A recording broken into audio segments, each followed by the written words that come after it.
దేవుని పరిశుద్ధ నామానికి మహిమ కలుగును గాక.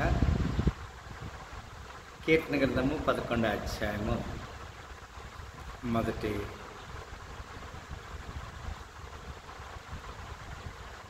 7 వచనాలు ఈ లేఖనంలో మనకు వ్రాయబడిన. మొట్టమొదటి వచనము, యెహోవా శరణు చొచ్చి ఉన్నాను, పక్షివలే నీ కొండకు పారిపోమ్మని మీరు నాతో చెప్పుట ఎలా? దేవుని శరణు చొచ్చాం కాబట్టి వేటగాడి వెరు నుంచి పక్షి తప్పించుకున్నట్లే మనం కూడా తప్పించుకోవడానికి దేవుడు తన సహాయం మనకు అనుగ్రహిస్తున్నాడు. దుష్టులు వెల్లెక్కి పెట్టి ఉన్నారు, చీకటిలో యథార్థ హృదయాల మీద వేటకై తమ బాణములు వారి యందు సంధించి ఉన్నారు. దుష్టుడు ఎప్పుడు కూడా దొంగతనం చేయడానికి, హత్య చేయడానికి వస్తాడు. కానీ మనం దేవుని సన్నిధిలో యథార్థంగా ఉన్నప్పుడు దేవుడు మనకి మేలు కొద్దిగా చేయడు. పునాదులు పాడైపోగా నీతిమంతులు ఏం చేయగలరు అంటాడు. If the foundations be destroyed that can the right let us do. యెహోవా తన పరిశుద్ధాలయంలో ఉన్నాడు. యెహోవా సింహాసనం ఆకాశం అన్నది. ఆయన నల్లని కళ్ళరా చూచున్నాడు.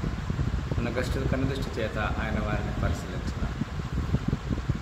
యెహోవా నీతిమంతులను పరిశీలించును, దుష్టులను బలాత్కారాసక్తులను ఆయనకు అసహ్యం. దుష్టుల మీద ఆయన ఉరులు కురిపించును, అగ్నిగంధకములను వడగాలి వారికి పానీయ భాగమగను. యెహోవా నీతిమంతుడు, ఆయన నీతిని ప్రేమించువాడు, యథార్థవంతులు ఆయన ఒక దర్శనం చేసేవాడు.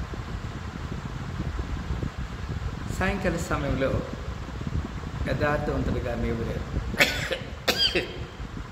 ఆయన ముఖ దర్శనం చేయడానికి దేవుడు మనకు అనుమతి ఇచ్చాడు. We have to face to face with God, ముఖ దర్శనం చేయాలి. ఆయన రాజ్యానికి వారసులుగా ఉండడానికి దేవుడు మన పక్షంగా తన చిత్తాన్ని బయలుపరుస్తున్నాడు. కనుక యెహోవా శరణు చొచ్చి ఉన్నాను, పక్షువలని కొండకు పారిపోమని నాతో చెప్పుట లేదు.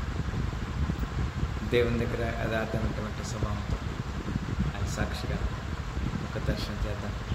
ఆయన రాజ్యానికి నిత్య వారసులను ప్రయత్నం చేస్తాను. అధిక పదవి నుండి నలుగురు దేవుని ఆశ్రయించడు కనుక ప్రేమ గల తండ్రి, సాయంకాల సమయం ఇటేసేసరి ఉపవాస శుక్రవారం ప్రార్థనలో మీరు మాతో తెలియజేస్తున్నాము. సాక్షిగా పాత్ర దాచమని మనల్ని తగ్గించుకొని మీరు ఆనందిస్తున్నాం.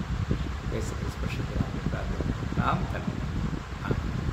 Thank you once again for this intercessory prayer, Friday fasting and special fasting days. Thank you, God bless.